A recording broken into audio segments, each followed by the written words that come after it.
ఆనాటికి ఈనాటికి ఉన్న తేడాను ప్రజలకు వివరించండి. ఉన్నది ఉన్నట్టు మీకు చెప్తున్నా. ఏది దాచిపెట్టే అవసరం నాకు లేదు. అబద్ధాలతోని రాజకీయం నడవదు. నేను అబద్ధాల ప్రాతిపదికన పరిపాలన చేయదలుచుకోలేదు. కష్టమైన నిష్ఠూరమైన వినడానికి కొంత కఠినంగా ఉన్నా ఉన్నది ఉన్నట్టు మీకు చెప్పదలుచుకున్నా.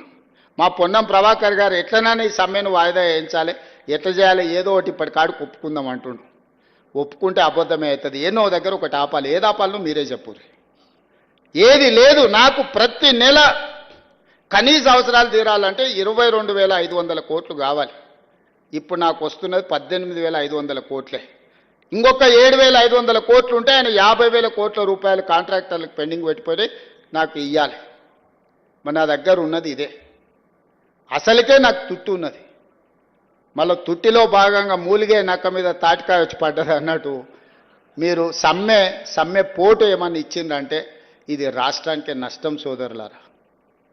మీరు వేరే వాళ్ళు కాదు, మీరు మా కుటుంబ సభ్యులు. మీరే కూర్చోండి, మాట్లాడదాం. రాండి, మంత్రితో మాట్లాడండి, శాఖలు అందరిని పంపిస్తా. నేను కూడా కూర్చుంటా.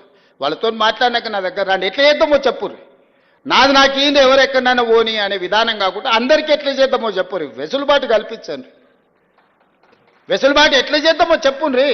మేము ఏది కూడా నేను దాచిపెట్టాను. ఓ సంవత్సరం అయితే కొంచెం కుదురుకుంటాం. మొదటి 6 నెలలు పార్లమెంట్ ఎలక్షనే, తర్వాత ఆర్థిక సంక్షోభమే, ఆ తర్వాత ఇప్పుడే కొంచెంగా పట్టాలు ఎక్కుతున్నది. ఇప్పుడు మళ్ళా ఏదైనా అవతల కడుపు మంటతోని అసూయతోనో విషం నింపుకొని ఆలోచనలతోని కొన్ని తప్పుడు మాటలు తప్పుడు ఆలోచనలు చెప్పి అట్లెందుకు చేయరు, ఇట్లెందుకు చేయరు, ఇప్పుడు చేయాలి కదా, అప్పుడు చేయాలి కదా, 10 ఏళ్ళు చేయలేనోడంట వచ్చి మనకు చెప్తున్నాడు. నేను వరంగల్ ఆయన ఎప్పుడు చూడాలిగా. ఆయన బాధ, దుఃఖం, ఆవేదన, అధికారం కోల్పోయిన రాని ఎట్లున్నదో చూసారు కదా. గంత విషం ఉంటుందా 40 ఏళ్ళు అధికారం అనుభవించినోనికి? ఎంత విషం కక్కుతున్నాడు. కడుపు నిండా విషమే, ఇంకో ఆలోచనే లేదు. అరే పిల్లలు చేస్తురా, మరి కొంత సమయం ఇవ్వాలి కదా. 10 ఏళ్ళు మాకు కూడా ఇచ్చారు, వాళ్ళకు 4 ఏళ్ళు చేయని, మేము కూడా సహకరిస్తాం. మేము కూడా నా అనుభవం ఉంది, సూచన చెప్తా. గిట్ల కాదు గట్ల చేయండి. మీకు అనుభవం ఒకవేళ వయసు ఉడుకు రక్తం ఉంటే గట్ల కాదు, అనుభవంతో మేము చెప్తున్నాను. ఒక్క మాట నన్ను చెప్పినా ఈడు ఉన్నోళ్ళు చెప్పరు. మీరు అందరు ఇనుంటారు కదా ఆయన ఏం చెప్తాడు. తిట్టుడు శాపనార్థాలు తప్ప. పిల్లి శాపనార్థాలు పెడితే ఉట్టి దిగి కింద పడతా. అది ఉట్టి మీద పాలుంటే పిల్లికి అందవు. ఇక పిల్లి కింద కూర్చొని ఒకటే పైకి తలెత్తి శాపనార్థాలు పెట్టి నా ఉట్టి దిగిపడా, ఆ కుండ వలిగిపోను, ఇది ఇట్లా జరగని, అది అట్లా జరగనని. పిల్లి శాపనార్థాలకు ఉట్టి దిగిపడుతుందా?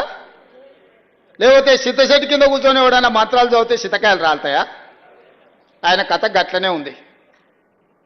ఇట్లాంటి మంత్రాలతోటి, ఇట్లాంటి శాపనార్థాలతోని తెలంగాణ ప్రజలు విఘ్నులు. చంద్రశేఖరరావు గారు, మీరు చేసిన మోసం, మీరు చేసిన దగ, మీరు చేసిన దోపిడి ఇంకా కళ్ళ ముందల కనిపిస్తూనే ఉంది.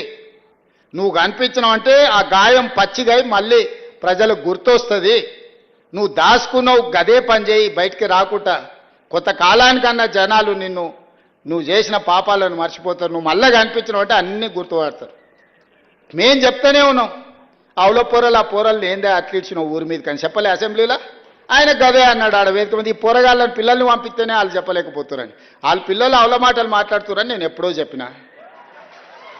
అక్కడికి వచ్చే చదువు నేర్పు.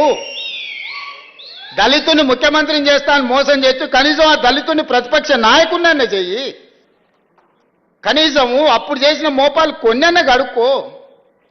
అంతే తప్ప ఆయన మాటలల్లా మళ్ళీ ముసుగు తోడుకొని రావాలనే ప్రయత్నం చేస్తుండు. కపట నాటక సూత్రధారి అని వెనకటికి చెప్పారు కదా. కపట నాటక సూత్రధారి మళ్ళీ బయలుదేరిండు.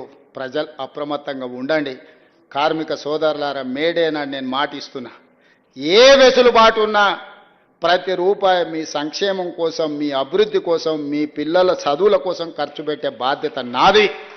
నమ్మండి నన్ను. 20 ఏళ్ళు మీకు అండగా నిలబడతా. నమ్ముకున్నోళ్లను కాపాడుకునే బాధ్యత మా ప్రభుత్వం చేస్తుంది. కులగణన చేస్తామన్నాం, చేసినాం.